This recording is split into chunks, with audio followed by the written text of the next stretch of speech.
शिवाय नमस्तुभ्यं। ये शिव कृपा, शंकर की उदारता, ये शिव करुणा। अब सुनो दिल से, जितने लोग आस्था पर कथा सुन रहे हैं, जितने फेसबुक यूट्यूब पर सुन रहे हैं और जितने इस पावन प्रागण्य में कथा सुन रहे हैं, आप दिल से सुनो, हृदय से। ये भी मत देखो कि कहां बैठे हो, बस जहां मौका मिल जाए, जहां जगह मिल जाए।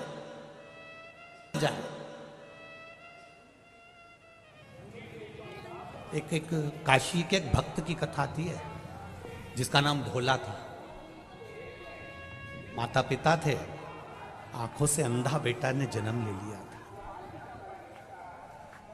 अब आंख से अंधा बेटा घर में जन्म ले लिया, एक ही लड़का, और वो भी आंख से अंधा। वही ले रहे धनुष वाले। माँ भी रोती थी और पिता भी रोते थे कि बेटा ने भी जन्म लिया तो आंख से अंधा। नहीं है इसके, अंधा ही है।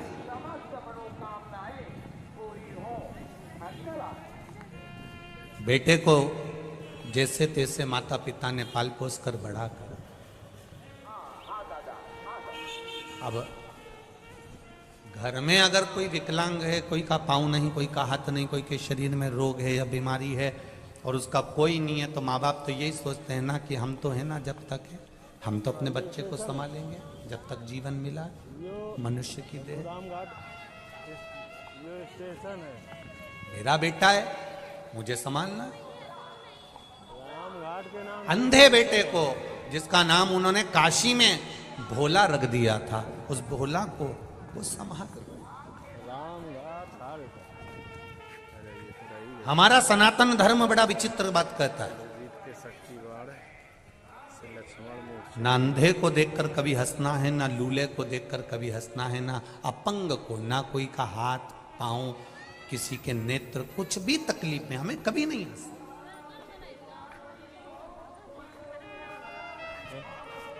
क्योंकि आप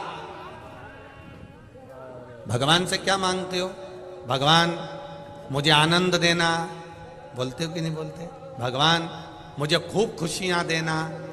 तो भगवान मन में सोचता है, जब तुझे अंधे को देखकर इतनी खुशी हो रही है, लूलों को देखकर इतनी खुशी हो रही है, लंगड़े को देखकर इतनी खुशी हो रही है, तो भगवान भी सोचता है ये गिफ्ट क्यों ना मैं तुझे भी दे दूं, तू पूरी जिंदगी खुश रह ले।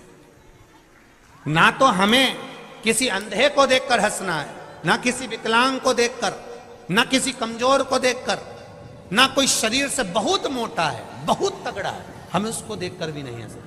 कोई बहुत दुबरा है, उसको देखकर भी हमें नहीं हंसना।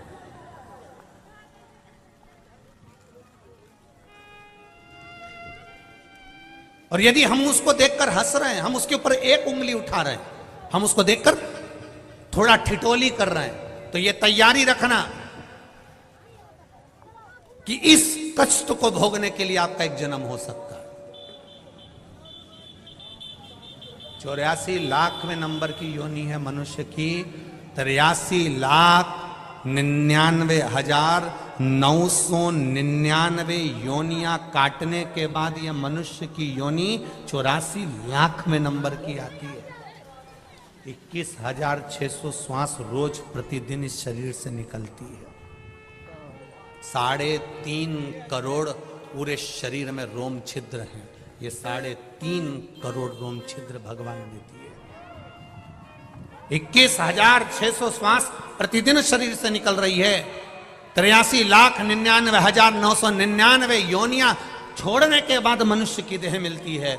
और वह मानव की देह अगर हमने केवल निंदा में, बुराई में, चुगली में, गलत कार्य में निकाल दिया तो हमारा जीवन व्यर्थ है, फिर उस जीवन का कोई महत्व नहीं है जो शिव जी ने दिया। करो भजन, घर से भी आओ, और किसी के पास में पैसा नहीं है, वो के मेरा मन बहुत करता है कथा में जाने का, पर इतनी दूर हो, मेरे पास ऑटो का किराया नहीं, भगवान ने मुझे दिया है, तू बैठ मेरे साथ में। हो सकता है ये 10 रुपए मेरे कहीं मेडिकल में लगने वाले होंगे, डॉक्टर में लगने वाले होंगे, तो 10 रुपए में तुझे ले जाकर कथा सुना दूं। इससे बढ़कर सुख और क्या होगा? घर से खाली गाड़ी आ रही है, पड़ोसन से पूछ लो चल रही है कथा में, रिश्तेदारों से पूछ लो कथा में चल रहे हो, हम जा रहे हैं कानपुर में कथा सुनने, कल्याणपुर में कथा चल रही है, हम कथा को सुनने के लिए जा रहे हैं, कथा श्रवण करने जा रहे हैं। चित्त से आनंद से कथा को सुनना है। हमको यहाँ दिखावा नहीं करना है। आपके कानपुर में बहुत कथा होती है, कानपुर वासियों को मेरा नमन है। बहुत बड़े बड़े रूप में कथा होती है, उनको भी नमन है। पर यहाँ जो कथा हो रही है, यहाँ श्रोता नहीं बैठा हुआ है। चलो साथ में।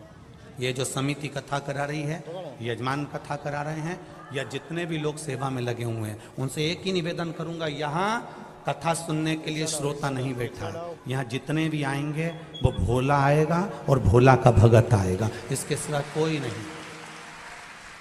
जो शंकर का प्रिय है, जो शिव का प्रिय है, वही यहाँ पहुंचने वाला, उसके सिवा कोई नहीं पहुंचने वाला। ये तो संबंधों की बात है। किसी के यहाँ शादी होती है, अभी शादी का सीजन चल रहा है, बोलो री जी सही है कि गलत है? खूब शादी का सीजन चल रहा है। किसी की बहन के यहाँ शादी, किसी के काका जी के शादी, किसी के मामा जी के यहाँ शादी, किसी की बुआ जी के यहाँ शादी। तो जिसके रिश्तेदार के यहाँ शादी है तो रिश्तेदार को जाना पड़ेगा। जिसके जैसे संबंध होते हैं वो शादी में वैसा ही पहुंचता है। अब उनका संबंध वहां शादी में था तो वो शादी में चले गए। आपका संबंध महादेव से था इसलिए यहां आ गए। ये तो संबंधों की बात है। ये तो आपका संबंध कैसा है ये मालूम पड़ता है कि संबंध कहां निभा है, कहां पहुंचे हो आप। भोला की आंख नहीं है, भोला आंखों से अंधा है। पर माता पिता ने विचार करा कि मेरा बेटा आंखों से विहीन है, इसके जीवन में हमें कुछ अच्छा कर देना चाहिए, इसके जीवन में हमें कुछ अच्छा करना है।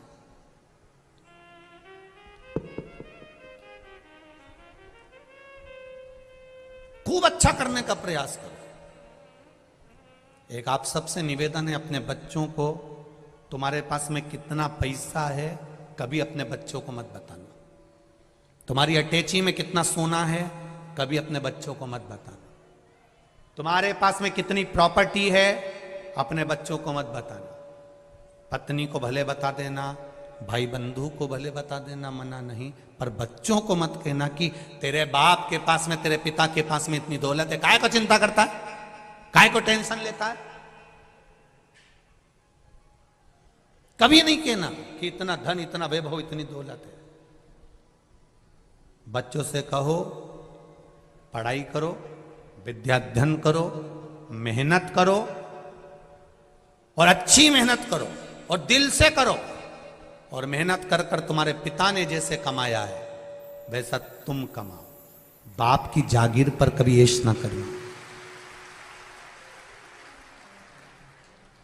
अपने बच्चों को बताओ।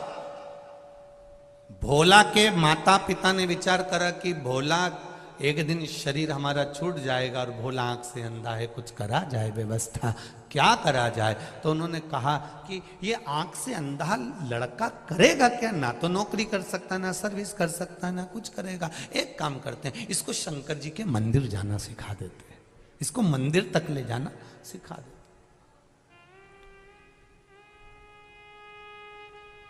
बस इतना बहुत है। वो भोला के माता पिता ने अपने बच्चे को मंदिर तक जाना सिखाया। आप में से कितनी माताएं बैठी हैं जो अपने बच्चे से रोज कहती हैं कि बेटा एक लोटा पानी भरकर मंदिर चले जाया कर। हाथ उठाओ जरा। सभी हो? जय हो। रख लो जी हो। प्रणाम। बहुत बढ़िया।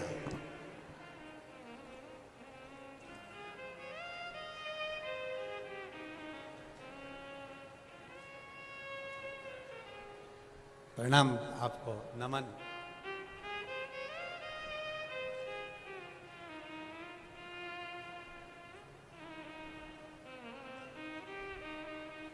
होना चाहिए।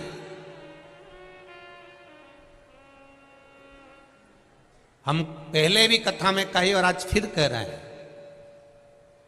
संसार में होने वाले क्राइम को, संसार में होने वाले जितने भी बुरे काम हैं, क्राइम है, इसको शासन कभी नहीं रोक सकता।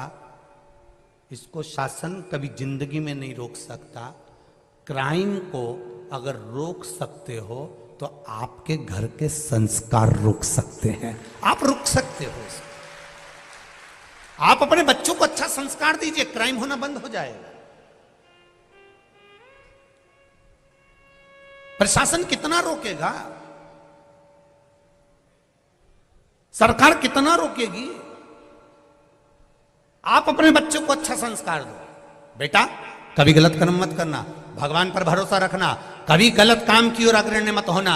मेरा भोलेनाथ बैठा है, उसने मेरे दुख में साथ दिया है, तो विश्वास रखती हूं कि तेरी जिंदगी में कदम से कदम मिलाकर मेरा शंकर चलेगा। टेंशन मत लेना। अपने बच्चों में भगवान के प्रति, शिव के प्रति, उसके भीतर इतना बल प्रदान कर दो, इतना बल दे दो कि बच्चा कभी गलत करने की सोचे ही नहीं।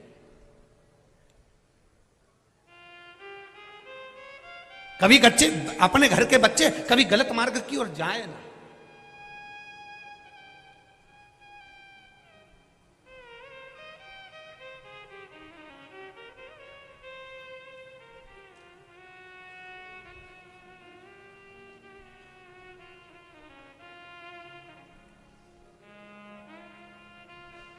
गलत मार्ग की ओर वो बच्चे प्रशस्त ना हो, आगे ना बढ़े। हम कई बार कथाओं में कहते हैं आपका संस्कार, आपके घर की परवरिश, आपके घर का भजन, आपके घर की भक्ति, ये गलत कार्य को रोक सकती है। यहाँ इतनी माताएं बैठी हैं और इतने पुरुष बैठे हैं, इसमें 70-80 वाले तो बहुत कम हैं। ज्यादातर जितनी भी माताएं और पुरुष वर्ग बैठे हुए हैं, सब युवान बहुएं, बेटे, भाई बैठे हुए हैं, माताएं बैठी। क्योंकि बुजुर्ग माताओं को तो ये लगता है कि भाई महाराज कथा करने आए हैं, ढेर भीड़ हो रही होगी, पैदल भी खूब चलना पड़ता है, तो बुजुर्ग लोग कथा तक पहुंच नहीं पाते। वो कहते हैं हम आस्था पे ही सुन लेंगे, फेसबुक यूट्यूब पर ही सुन लेंगे। पर युवान जो बेटे हैं, बेटियां हैं, माताएं हैं, इनके मन में एक ललकता रहती है कि एक बार मैं शिव महापुराण की कथा शंकर भगवान की छत्र छाया में बैठकर सुनूं। क्योंकि जहां कथा होती है उसकी छत्र छाया में बैठकर कथा का रस तत्व ग्रहण करूं, ये इनके भीतर की जागरूकता करती। अब कहो,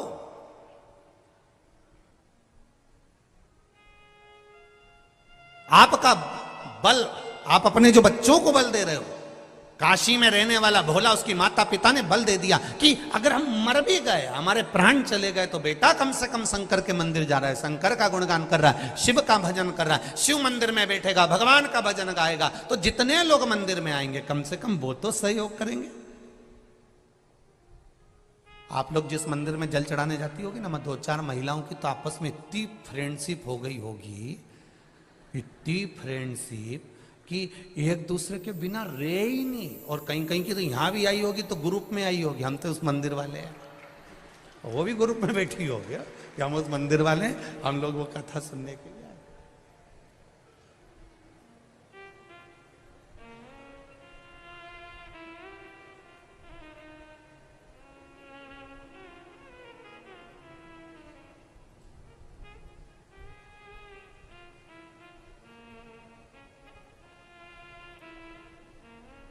अब कम से कम मेरे बेटे को, शंकर भगवान के जितने मंदिर में आने वाले लोग हैं, वो मेरे पुत्र को देखेंगे, संभालेंगे।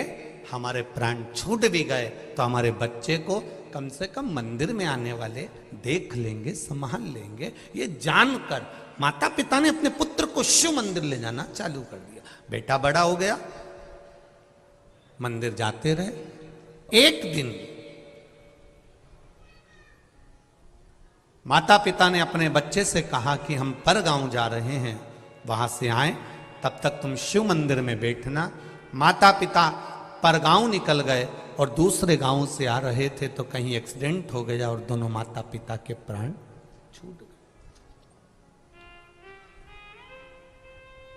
भोला शिव मंदिर में बैठा हुआ है, उसकी भक्ति,